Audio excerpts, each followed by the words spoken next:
ನಮಸ್ಕಾರ. ಓಹೋ ಏನು ಬ್ರೋಕರ್ ಸಾಹೇಬ್ರು ಇಷ್ಟು ದೂರ ಕೂತ್ಕೊಳ್ಳಿ. ಇರ್ಲಣ್ಣ, ನಿಮ್ಮ ಜಮೀನು ವಿಷಯ ಮಾತಾಡೋಣ ಅಂತ. ಜಮೀನು ವಿಷಯನ? ಹಾಂ ಅಣ್ಣ. ನಾನು ಯಾವ ಜಮೀನು ವಿಷಯ ನಿಮ್ಮ ಹತ್ರ ಮಾತಾಡ್ತೀನಿ ಅಂತ ಹೇಳಿದ್ದೆ? ಇಲ್ಲ ಅಣ್ಣ, ಈಗ ಜಮೀನು ವಿಷಯವಾಗಿ ಕಾನೂನು ಸಾಕಷ್ಟು ಬದಲಾವಣೆ ಆಗ್ತಾ ಇದೆ. ಅದಕ್ಕೆ ನಮ್ಮ ಹತ್ರ ಇರೋ ಎಲ್ಲ ಜಮೀನಿಗೂ ಈ ಖಾತೆ ಮಾಡಿಸಿಟ್ಕೊಂಡ್ರೆ ಮುಂದೆ ಏನೇ ಬದಲಾವಣೆ ಆದರೂ ಆಗ ಸಮಸ್ಯೆ ಆಗಲ್ಲ ಅಂತ ಹೇಳಕ್ಕೆ ಬಂದೆ. ನೀವು ಹೇಳ್ತಾರೋ ಸರಿಯಾಗಿದೆ. ಸರಿ, ಅದೇನೇನು ಮಾಡಿಸ್ಬೇಕು ಅದೆಲ್ಲ ನೀವೇ ಮಾಡಿಸಿ, ದುಡ್ಡಿನ ವ್ಯವಸ್ಥೆ ನಾನು ನಿಮ್ಗೆ ಮಾಡ್ತೀನಿ. ಆಯ್ತಣ್ಣ. ವಿಶ್ವ ವಿಶ್ವ ಅಪ್ಪ ಏನಪ್ಪ? ಆ ಮೇಲ್ಗಡೆ ವಾರ್ಡ್ರೂಪಲ್ಲಿ ನಮ್ಮದು ಹಕ್ಕುಪತ್ರಗಳಿದೆಯಲ್ಲ ಅದನ್ನೆಲ್ಲ ತೊಗೊಂಡು ಬಾಪ. ಅಲ್ಲ, ಇಷ್ಟೊಂದು ಕಾನೂನು ಬದಲಾವಣೆ ಮಾಡಿದ್ರೆ ಹೇಗೆ ವ್ಯವಹಾರ ಮಾಡೋದು ಅಂತ. ಏನು ಮಾಡೋದಣ್ಣ, ಕಾನೂನು ಎಷ್ಟೇ ಬದಲಾದರೂ ಮೋಸ ಮಾಡೋರ್ನಂತೂ ಹಿಡಿಯೋಕ್ಕಾಗ್ತಿಲ್ವಲ್ಲ. ಕಾಲ ಭಾಳ ಕೆಟ್ಟೋಯ್ತಪ್ಪ.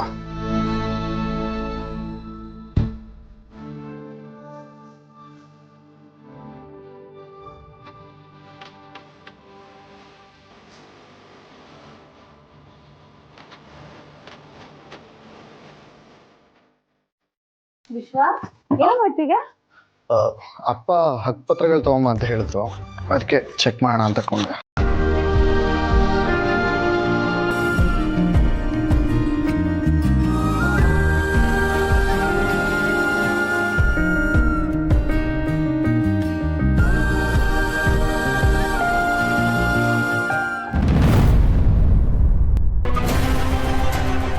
ವಿಶ್ವ, ಮಹಾಲಕ್ಷ್ಮಿ ಅಂದ್ರೆ ಯಾರು?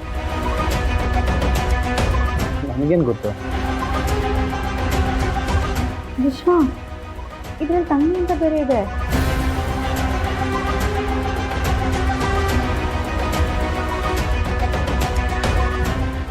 ತಂಗಿ ಅಂತ ಬರೆದಿದೆಯಲ್ಲ, ಅವತ್ತು ಶಾಸ್ತ್ರಿಗಳು ತಂಗಿ ಇದ್ದಾರೆ ಅಪ್ಪನಿಗೆ ಅಂತ ಹೇಳಿದರು. ಇವ್ರ ಬಗ್ಗೆ ಯಾವತ್ತೂ ಮನೇಲಿ ಮಾತಾಡಿಲ್ವಲ್ಲ. ಅಪ್ಪನ ಮಗನ್ ಕೇಳಿದ್ರೆ ಗೊತ್ತಾಗ್ಬೋದೇನೋ? ಅಪ್ಪನ ಕೇಳಿದ್ರೆ ಏನು ಹೇಳಲ್ಲ, ಅಮ್ಮನ್ನ ಕೇಳಿದ್ರೆ ಗೊತ್ತಾಗುತ್ತೆ.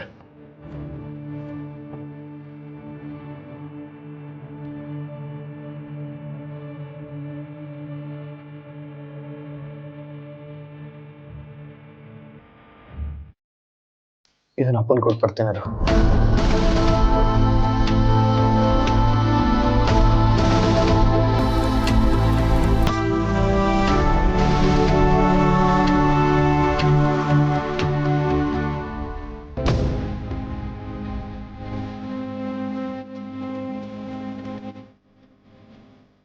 ಅವ್ರ ಕೈ ಕೊಡು. ಅದೇನು ಕೆಲಸ ಎಲ್ಲ ಮಾಡಿಸಿ ದುಡ್ಡಿನ ವ್ಯವಸ್ಥೆ ನಾನು ಮಾಡ್ತೀನಿ. ಆಯ್ತಣ್ಣ, ಬರ್ತೀನಿ. ಒಳ್ಳೆಯದು. ಬರ್ತೀನಿ. ಈ ಕೊಡಪ್ಪ. ಅಪ್ಪ ಬೀಗ ಇಲ್ಲಪ್ಪ. ಅಪ್ಪ ಅದು ಮೇಲೆ ಮರ್ತ್ಬಿಟ್ಟು ಬಂದ್ಬಿಟ್ಟೆ, ತೊಗೊಂಬರ್ತೀನಿ. ಮಾವ, ಓಹ್ ಇದು ಇದು ಜವಾಬ್ದಾರಿ ಅಂದರೆ. ಅದಕ್ಕೆ ಹೇಳೋದು ಹೆಣ್ಣು ಮಕ್ಕಳಿಗೆ ಜವಾಬ್ದಾರಿ ಕೊಡಬೇಕು ಅಂತ.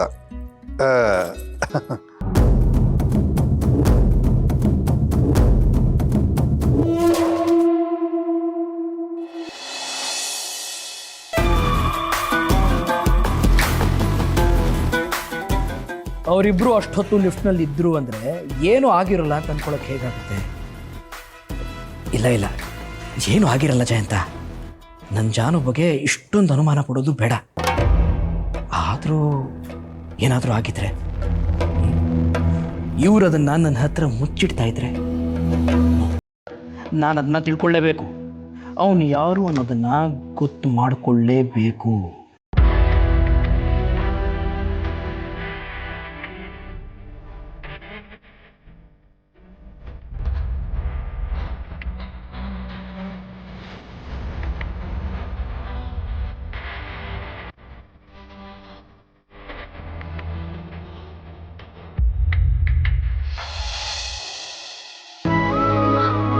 ರೀ ಬಿಟ್ರಿ, ನಾನು ಅಡುಗೆ ಮಾಡಬೇಕು. ಯಾಕೆ ಚಿನ್ನು ಮರಿ, ನಿಮಗೆ ನಾನು ನಿಮ್ಮನ್ನು ಹಿಟ್ಟು ತಂದ್ಕೊಳ್ಳೋದು ಇಷ್ಟ ಅಲ್ಲ? ಇಷ್ಟನೇ. ಆದರೆ ನೀವು ಈ ಥರ ನನ್ನ ಹಿಡ್ಕೊಂಡು ನಾನು ಅಡುಗೆ ಮಾಡೋದು ಹೇಗೆ? ಸುಮ್ಮನೆ ನಿಮಗೆ ನನಗಿಂತ ಅಡುಗೆನೇ ಜಾಸ್ತಿ ಇಂಪಾರ್ಟೆಂಟಾ? ನನಗೆ ನೀವು ಮುಖ್ಯ. ನೀವು ಚೆನ್ನಾಗಿರ್ಬೇಕು ಅಂದರೆ ಏನು ಮಾಡಬೇಕು? ಚೆನ್ನಾಗಿ ಅಡುಗೆ ಮಾಡಿ ಊಟ ಮಾಡಿಸ್ಬೇಕು. ಆವಾಗಲೂ ನೀವು ಆರೋಗ್ಯವಾಗಿರೋದು. ಅದಕ್ಕೆ ನೀವು ನನಗೆ ಅಡುಗೆ ಮಾಡಕ್ಕೆ ಬಿಡಬೇಕು. ಚಿನ್ನುಮರಿ, ನೀವು ಲಿಫ್ಟ್ನಲ್ಲಿ ಸಿಕ್ಕಾಕೊಂಡಿದ್ರಿ ಅಂತ ಹೇಳಿದ್ರಲ್ಲ, ಆಗ ತುಂಬ ಭಯ ಪಟ್ರಿ ಅಂತ ಹೇಳಿದ್ರಿ. ಆಗ ಯಾಕೆ ಅಷ್ಟೊಂದು ಭಯ ಪಟ್ರಿ? ಅಯ್ಯೋ, ಆ ಥರ ಜಾಗದಲ್ಲಿ ಸಿಗಾಕೊಂಡಾಗ ಭಯ ಆಗದೆ ಇರುತ್ತಾ ಹೇಳಿ? ಅಕಸ್ಮಾತ್ ಏನಾದರೂ ಲಿಫ್ಟು ಕಟ್ಟಾಗ್ಬಿಟ್ರೆ, ಕೆಳಗೆ ಬಿದ್ದುಬಿಟ್ರೆ ಏನೇನೋ ಆ ಥರ ಯೋಚನೆಗಳು ಬರ್ತಾ ಇತ್ತು. ಅದಕ್ಕೆ ಭಯ ಆಯಿತು. ಆ ಲಿಫ್ಟ್ನಲ್ಲಿ ನೀವಿಬ್ಬರೇ ಇದ್ರಾ ಅಥವಾ ಬೇರೆ ಯಾರಾದರೂ ಇದ್ರಾ? ನಾವಿಬ್ಬರೇ ಇರ್ತಿತ್ತು. ಅದಕ್ಕೆ ಇನ್ನೂ ಜಾಸ್ತಿ ಭಯ ಆಗಿತ್ತು. ಎಷ್ಟೊತ್ತಿದ್ರಿ? ಒಂದು ಅರ್ಧ ಗಂಟೆ ಇದ್ವಿ ಅನ್ಸುತ್ತೆ. ಯಾವಾಗ ಅಲ್ಲಿಂದ ಹೊರಗೆ ಬರ್ತೀವೋ ಅಂತ ಇಬ್ರು ಚಟ್ಪಡಿಸ್ತಾ ಇದ್ವಿ. ಬರೀ ಚಡ್ಪಡಿಸ್ತಾ ಇದ್ರಾ? ಅರ್ಥ ಆಗ್ಲಿಲ್ಲ ರೀ. ಅಂದರೆ ಸಿಕ್ಕಾಕೊಂಡಿದ್ದಾಗ ನೀವು ಕೂಗಿದ್ರಾ? ಯಾರಾದರೂ ಹೆಲ್ಪ್ ಬೇಕು ಅಂತ ಕಿರ್ಚಿದ್ರಾ? ರೀ, ಅಂಥ ಕಡೆ ಸಿಕ್ಕಾಕೊಂಡಿದ್ದಾಗ ಕೂಗದೆ ಇರ್ತೀವ ಹೇಳಿ? ಕೂಗಿ ಕೂಗಿ ಸಾಕಾಗೋಯ್ತು. ಕೊನೆಗೆ ನಮ್ಮ ಮೇಷ್ಟ್ರು ಕೇಳಿಸ್ಕೊಂಡು ರಿಪೇರಿ ಮಾಡಕ್ಕೆ ಯಾರೋ ಒಬ್ಬನ್ನ ಕಳ್ಸಿದ್ರು.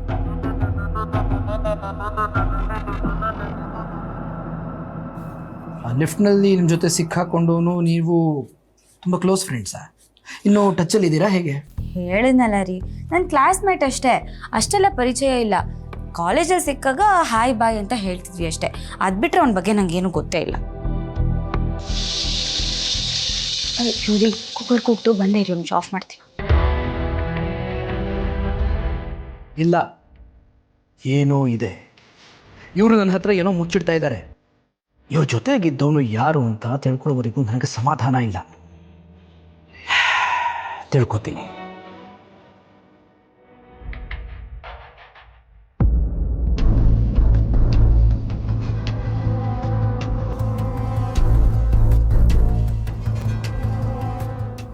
ವಿಶ್ವ, ಈ ಮಹಾಲಕ್ಷ್ಮಿ ಅಂದರೆ ಯಾರಿರಬಹುದು?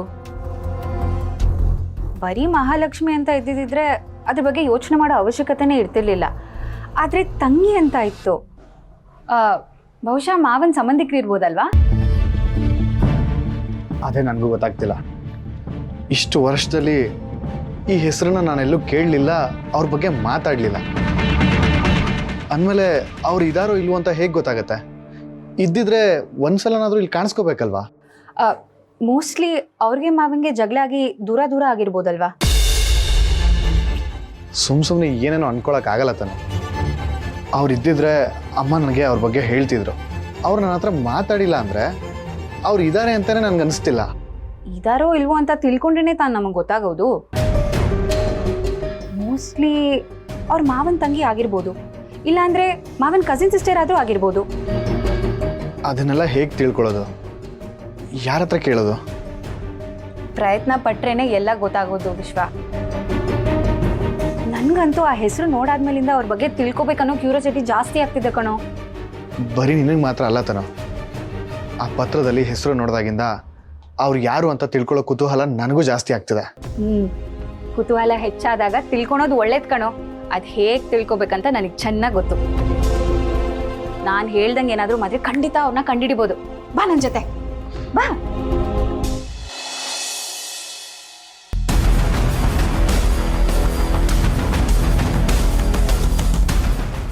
ಸರಿ, ಆಮೇಲೆ ಮಾಡ್ತೀನಿ. ಏನೋ ಮತ್ತೆ ಬಂದ್ಯಾ? ದುಡ್ಡು ಸಿಗಲಿಲ್ಲ ಅಂತ ನನ್ನ ಹತ್ರ ಕಾಲು ಹಿಡ್ಕೊಂಡು ಬೇಡ್ಕೊಳ್ಳೋದಕ್ಕೆ ಬಂದ್ಯಾ? ಕಾಲಲ್ಲ, ನೀನು ನನ್ನ ಮೆರವಣಿಗೆ ಮಾಡಿದ್ರು ನಾನು ಒಪ್ಕೊಳ್ಳೋದಿಲ್ಲ. ನನಗೆ ನನ್ನ ದುಡ್ಡು ಬೇಕಷ್ಟೇ. ಏಯ್, ಎಷ್ಟೋ ಕೊಡ್ಬೇಕು ನಿನಗೆ? ಏನೋ ಮಾತಿನ ವರ್ತನೆ ಬದಲಾಗಿದೆ, ಹೋಗ ಬರೋ ಅಂತ ಇದೆಯಾ? ಏಯ್, ಇನ್ಮೇಲಿಂದ ಎಲ್ಲ ಹೀಗೆ ಇರುತ್ತೆ ಕಣ. ಹೇಳು, ಎಷ್ಟು ಕೊಡ್ಬೇಕು ನಿನಗೆ? ಅಷ್ಟು ಬಡ್ಡಿ ಎಲ್ಲ ಸೇರಿಸಿ ಹೇಳು, ಮುಖದ ಮೇಲೆ ಬಿಸಾಕ್ತಿ. ಇದನ್ನೇ ಬಿಟ್ಟಿದ್ದು ಹೋಗತ್ತಂತ ಹೇಳೋದು. ನಿನಗೆ ಕಷ್ಟ ಅಂತ ಬಂದು ನನ್ನ ಹತ್ರ ದುಡ್ಡು ತಗೊಂಡು ಈಗ ಯಾವುದೋ ದುಡ್ಡು ಬಂದ ತಕ್ಷಣ ಗುಳ್ಳೆನರಿ ಬುದ್ಧಿ ತೋರಿಸ್ತಾ ಇದೆಯಾ? ನಿನ್ನಂತವ್ರು ನೋಡೇ ಕಣೋ ದೊಡ್ಡವ್ರು ಹೇಳಿರೋದು, ಹಿರಿಕನಿಗೆ ಐಶ್ವರ್ಯ ಬಂದರೆ ಅರ್ಧ ರಾತ್ರಿ ಛತ್ರಿ ಹಿಡಿತಾರೆ ಅಂತ. ಏಯ್, ಜಾಸ್ತಿ ಮಾತಾಡ್ಬೇಡ. ನಿನಗೆ ದುಡ್ಡು ತಾನೇ ಬೇಕಾಗಿರೋದು. ಅಸಲು ಬಡ್ಡಿ ಎಲ್ಲ ಸೇರಿಸ್ಕೊಡ್ತೀನಿ, ತಿರುಗಿ ನೋಡದೇ ಇರೋ ಥರ ಹೊರಡ್ತಾ ಇರು. ಆಮೇಲೆ ಇನ್ನೊಂದ್ಸಲ ಮನೆ ಹತ್ರ ಬರೋದಾಗ್ಲಿ ಧಮಕಿ ಕೊಡೋದಾಗ್ಲಿ ಮಾಡಿದ್ರೆ ನಾನೇನು ಅಂತ ತೋರಿಸ್ಬೇಕಾಗತ್ತೆ. ಇದಪ್ಪ ವರ್ಷೆ ಅಂದ್ರೆ ನಾನು ಇಷ್ಟು ದಿನ ದುಡ್ಡು ಕೇಳಿದ್ರು ಕೊಡದೇ ಇರೋ ನೀನು ಈಗ ನಾನು ಎಲ್ಲಿ ಹೇಳ್ಬೇಕೋ ಅಲ್ಲಿ ಹೇಳಿದ್ದಕ್ಕೆ ಎಷ್ಟು ಬೇಗ ದುಡ್ಡು ತಂದು ಕೊಡ್ತಾ ಇದೆಯಾ ನೋಡು. ಇದಕ್ಕೆ ನಾನು ಆವಾಗಲೇ ಹೇಳಿದ್ದು ಕಬ್ಬಣ ಬಡಿಯೋರ್ ಕೈಲೇ ಬಡಿಸ್ಬೇಕು ಅಂತ. ಏಯ್, ಹೇಳಿದೆ ತಾನೆ ಜಾಸ್ತಿ ಮಾತಾಡ್ಬೇಡ ಅಂತ. ತಗೋ, ಅಸಲು ಬಡ್ಡಿ ಎಲ್ಲ ಸೇರಿಸಿದೆ. ಜಾಸ್ತಿ ಇದ್ರೆ ಟಿಪ್ಸು ಅಂತ ಇಟ್ಕೋ, ಕಡಿಮೆ ಆದರೆ ಫೋನ್ ಮಾಡಿ ಹೇಳು, ತಂದು ಮಕ್ಕದ ಮೇಲೆ ಬಿಸಾಕ್ತೀನಿ.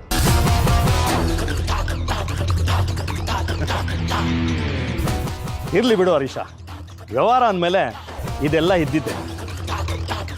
ನೀನು ಟೈಮಿಗೆ ಕರೆಕ್ಟಾಗಿ ದುಡ್ಡು ಕೊಟ್ಟಿದ್ರೆ ನಾನು ಯಾಕೆ ಹಂಗೆ ನಡ್ಕೋತಾ ಇದ್ದೆ? ನೀನು ಇದೇ ದೌಲತ್ತಲ್ಲಿ ಇರ್ಬೋದಾಗಿತ್ತು ನೋಡು. ಮತ್ತೆ ನೀನು ದುಡ್ಡು ಬೇಕಾದ್ರೆ ನನ್ನ ಹತ್ರನೇ ಬಾರಪ್ಪ, ಯಾರ ಹತ್ರನೂ ಹೋಗ್ಬೇಡ. ನನಗೂ ಇವಾಗ ನಿನ್ನ ಹತ್ರ ಹೆಂಗೆ ವಸೂಲಿ ಮಾಡ್ಬೇಕು ಅಂತ ಗೊತ್ತಾಗಿದೆ. ಏಯ್, ಒಂದ್ಸಲ ಮಾಡಿರೋ ತಪ್ಪನ್ನು ಇನ್ನೊಂದ್ಸಲ ಮಾಡೋದಕ್ಕೆ ನನ್ನೇ ನಿನ್ನ ಥರ ಮುಟ್ಟಾಳ ಅಂದ್ಕೊಂಡ? ನನಗೆ ಸಾಲ ಬೇಕು ಅಂದರೆ ಬ್ಯಾಂಕಿಗೆ ಹೋಗ್ತೀನಿ ಕಣ, ನಿನ್ನ ಹತ್ರ ಮಾತ್ರ ಬರಲ್ಲ. ನಿನ್ನ ಹತ್ರ ಸಾಲ ತೊಗೊಂಡು ನಮ್ಮ ಮಾವನ ಮರ್ಯಾದೆ ಕಳೆಯೋದಕ್ಕೆ ನನಗೆ ಇಷ್ಟ ಇಲ್ಲ.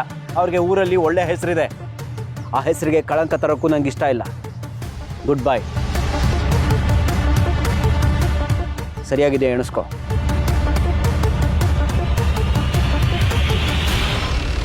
ಹೋಗು, ಏನಾದರೂ ಮಾಡ್ಕೊ. ನನ್ನ ದುಡ್ಡು ನನ್ನ ಕೈಗೆ ಬಂತಲ್ಲ, ಅಷ್ಟು ಸಾಕು. ಇನ್ನ ನಿಮ್ಮ ಅಣ್ಣ ಒಬ್ಬ ಇದ್ದಾನೆ.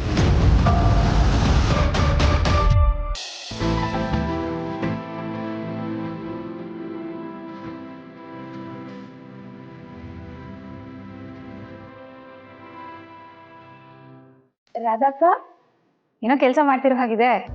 ಏನಕ್ಕ ಕೆಲಸ ಮಾಡ್ತಿರೋರ ಹತ್ರ ಬಂದು ಕೆಲಸ ಮಾಡ್ತಿದ್ದೀರಾ ಅಂತಿದ್ದೀರಾ? ಏನಾದರೂ ಬೇಕಿತ್ತಾ? ಹಾಗೇನಿಲ್ಲ ಅಕ್ಕ. ನೀವು ಎಷ್ಟು ವರ್ಷದಿಂದ ಇಲ್ಲಿ ಕೆಲಸ ಮಾಡ್ತಿದ್ದೀರಾ? ನಾನೊಂದು 5 ವರ್ಷದಿಂದ ಕೆಲಸ ಮಾಡ್ತಿದ್ದೀನಿ. ಓ ಹೌದಾ. ರಾಧಾ ಅಕ್ಕ, ಮಹಾಲಕ್ಷ್ಮಿ ಅನ್ನೋರು ಯಾರಾದರೂ ಗೊತ್ತಿದ್ದಾರಾ? ಮಹಾಲಕ್ಷ್ಮಿ ಅಂತನಾ? ಅಂತವ್ರು ಯಾರೂ ಗೊತ್ತಿಲ್ವಲ್ಲ. ಅಂದರೆ ಅಮ್ಮ ನಿಮ್ಮ ಹತ್ರ ಮಾತಾಡುವಾಗ ಏನಾದರೂ ಆ ಹೆಸರು ಹೇಳಿದಾರಾ ಅಂತ? ಇಲ್ಲ ವಿಶ್ವಣ್ಣ, ನಾನು ಈ ಮನೇಲಿ ಕೆಲ್ಸಕ್ಕೆ ಸೇರ್ಕೊಂಡಾಗಿಂದ ಆ ಹೆಸರು ಕೇಳೂ ಇಲ್ಲ, ಅವ್ರನ್ನ ನೋಡೂ ಇಲ್ಲ. ಸರಿ, ನೀವು ಕೆಲಸ ಮಾಡಿ.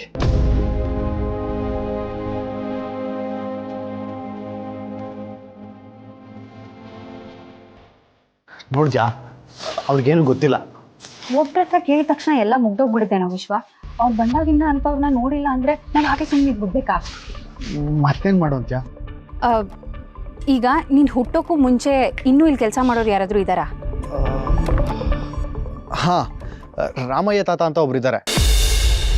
ನನಗೆ ಬುದ್ಧಿ ಬಂದಾಗಿದ್ದ ಅವರು ನಮ್ಮನೇಲೆ ಗಾರ್ಡನಿಂಗ್ ಕೆಲಸ, ಮನೆ ಕೆಲಸ ಮಾಡ್ಕೊಂಡಿದ್ರು. ಅವ್ರು ಕೇಳಿದ್ರೆ ಏನಾದರೂ ಗೊತ್ತಾಗ್ಬೋದು ಅಂತ್ಯಾ? ಹೌದು, ಅವ್ರನ್ನ ಕೇಳಿ ನೋಡಬೇಕು. ಈಗ ಅವ್ರು ಎಲ್ಲಿರ್ತಾರೆ? ಇಲ್ಲೇ ಗಾರ್ಡನಲ್ಲಿ ಕೆಲಸ ಮಾಡ್ತಿರ್ತಾರೆ. ಬಾ ನೋಡೋಣ. ತನು,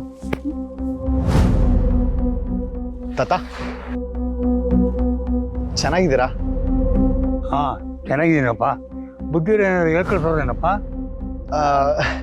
ಏನಿಲ್ಲ ತಾತ, ನಿಮ್ಮನ್ನೇ ಮಾತಾಡ್ಸ್ಕೊಂಡು ಹೋಗೋಣ ಅಂತ ಬಂದ್ವಿ.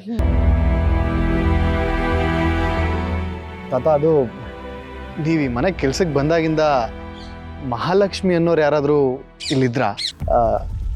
ಹಾಗೇನಾದರೂ ಗೊತ್ತಿದ್ರೆ ಅವ್ರ ಬಗ್ಗೆ ಹೇಳಿ ತಾತ. ನಾನು ಈ ಕೆಲ್ಸಕ್ಕೆ ಬಂದಾಗಿಂದ ಆ ಹೆಸರನ್ನ ಕೇಳೇ ಇಲ್ಲಪ್ಪ. ಹಾಂ, ಈಗ ನೆನಪು ಬಂತು. ನನಗಿಂತ ಮುಂಚೆ ಕಾಳಪ್ಪ ಅನ್ನೋರು ಇಲ್ಲಿ ಕೆಲಸ ಮಾಡ್ತಿದ್ರು. ಅವರೇ ನನ್ನ ಕೆಲಸಕ್ಕೆ ಸೇರಿಸಿದ್ದು. ಅವರೇ ಮಹಾಲಕ್ಷ್ಮಿ ಅನ್ನೋರ ಬಗ್ಗೆ ನನಗೆ ಹೇಳ್ದಂಗಿತ್ತು. ಮಹಾಲಕ್ಷ್ಮಿಯವರು ತುಂಬ ಒಳ್ಳೆಯವರು, ಕೆಲಸದವ್ರನ್ನ ಮನೆಯವ್ರ ಥರ ನೋಡ್ಕೋತಾರೆ ಅಂತ ಹೇಳ್ದಂಗಿತ್ತು. ಆದರೆ ನಾನು ಮಾತ್ರ ಮಹಾಲಕ್ಷ್ಮಿಯನ್ನು ನೋಡಿಲ್ಲಪ್ಪ. ತಾತ, ನೀವು ಹೇಳೋದು ನೋಡ್ತಿದ್ರೆ ಮಹಾಲಕ್ಷ್ಮಿ ಅನ್ನೋರು ಇದ್ರು ಅನ್ನೋದು ಕನ್ಫರ್ಮ್ ಆಗ್ತಿದೆ. ಅವ್ರ ಬಗ್ಗೆ ಬೇರೆ ಏನಾದರೂ ಗೊತ್ತಿದ್ರೆ ಹೇಳಿ ತಾತ. ಇಲ್ಲಪ್ಪ, ನನಗೇನು ಗೊತ್ತಿಲ್ಲ. ಕಾಳಪ್ಪ ಅವ್ರನ್ನ ಭೇಟಿ ಆದರೆ ನಿಮ್ಗೆ ಗೊತ್ತಾಗ್ಬೋದು. ಹೌದು ವಿಶ್ವ, ಇವ್ರು ಹೇಳ್ತಿರೋದು ಸರಿ ಇದೆ. ನಾವು ಕಾಳಪ್ಪ ಅವ್ರನ್ನ ಮೀಟ್ ಮಾಡಬೇಕು. ತಾತ ಅವ್ರು ಎಲ್ಲಿ ಸಿಗ್ತಾರೆ? ಅವ್ರ ಕೆಲಸ ಬಿಟ್ಟ ಮೇಲೆ ಬೇರೆ ಕಡೆ ಕೆಲಸ ಮಾಡ್ತಿದ್ರು. ಈಗ ಅಲ್ಲೂ ಕೆಲಸ ಬಿಟ್ಟಿದ್ದಾರೇನೋ ಗೊತ್ತಿಲ್ಲ. ಆದರೆ ಮನೆ ಹತ್ರ ಹೋದರೆ ಖಂಡಿತ ಸಿಗ್ತಾರೆ. ತಾತ ಅವ್ರ ಮನೆಗೆ ಎಲ್ಲಿರೋದು? ಯಾವ ಊರು? ಅವ್ರ ಊರು ಲಕ್ಷ್ಮಣಸಂದ್ರ ಅಂತ.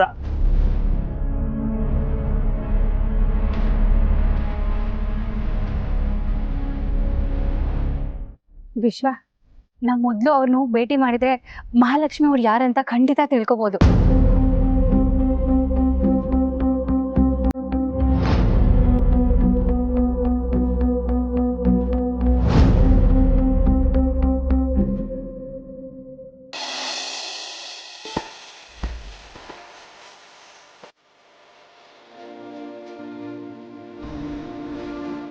ಮೇಡಮ್ ಅವರೇ,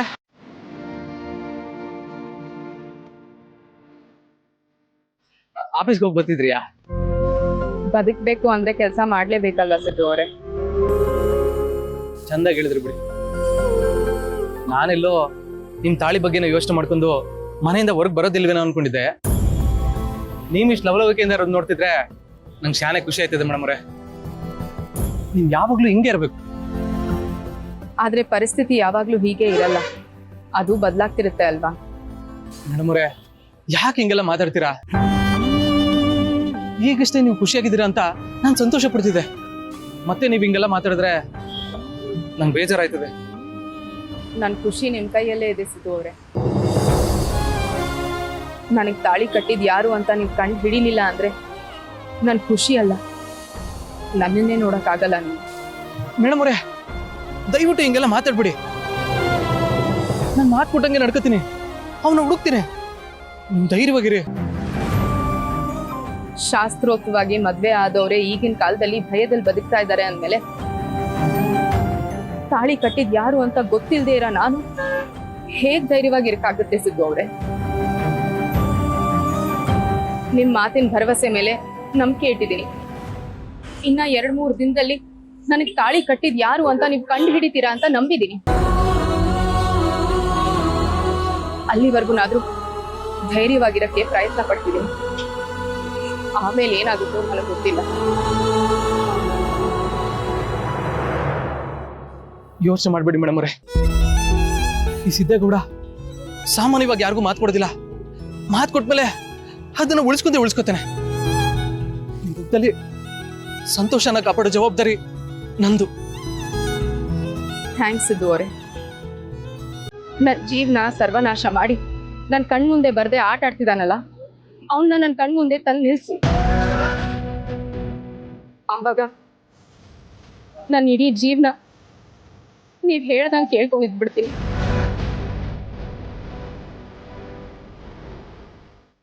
ನಾನು ಈಗೆಲ್ಲ ಮಾತಾಡ್ತಿದ್ದೀನಿ ಅಂದ್ರೆ ನನಗೆ ಎಷ್ಟು ನೋವಾಗಿದೆ ಅಂತ ನಿಮ್ಗೆ ಅರ್ಥ ಆಗಿದೆ ಅನ್ಕೋದು.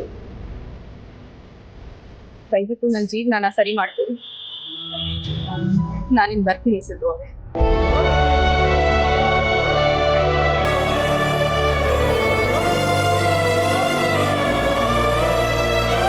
ಮೇಡಮ್ ಅವ್ರು ಖುಷಿಯಾಗವ್ರೆ ಅನ್ಕೊಂಡಿದ್ದೆ, ಆದರೆ ಅವ್ರ ಮನಸ್ಸಲ್ಲಿ ಜ್ವಾಲಾಮುಖಿ ಇನ್ನೂ ಕುದೀತಾ ಇದೆ.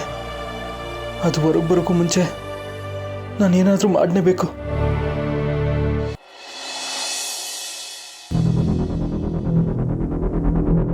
ಲಿಫ್ಟ್ನ ನೀವು ಒಬ್ಬರೇ ಸಿಕ್ಕಾಕೊಂಡಿದ್ರಾ? ನನ್ನ ಫ್ರೆಂಡ್ ಒಬ್ಬ ಇದ್ದ, ಅವನು ಇದ್ದಕ್ಕೆ ಸ್ವಲ್ಪ ಕಮ್ಮಿ ಭಯ ಆಯ್ತು. ಇಲ್ಲ ಅಂದಿದ್ರೆ ಅಷ್ಟೇ ನನ್ನ ಕತೆ.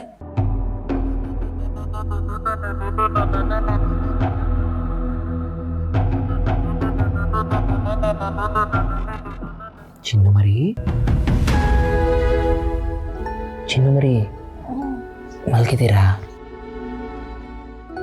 ಏನ್ರಿ ನೀವು ಮಲಗಿರೋರ್ನ ಎಬ್ಬಿಸ್ಬಿಟ್ಟು ಮಲಗಿದ್ದೀರಾ ಅಂತ ಕೇಳ್ತಿದ್ದೀರಾ? ಎಂತ ಒಳ್ಳೆ ಕನ್ಸು ಗೊತ್ತಾ? ಏನು ಕನಸು? ನೀವು ನಿಮ್ಮ ಫ್ರೆಂಡು ಲಿಫ್ಟ್ನಲ್ಲಿ ಸಿಕ್ಕಾಕೊಂಡಿದ್ದು ಕನಸ?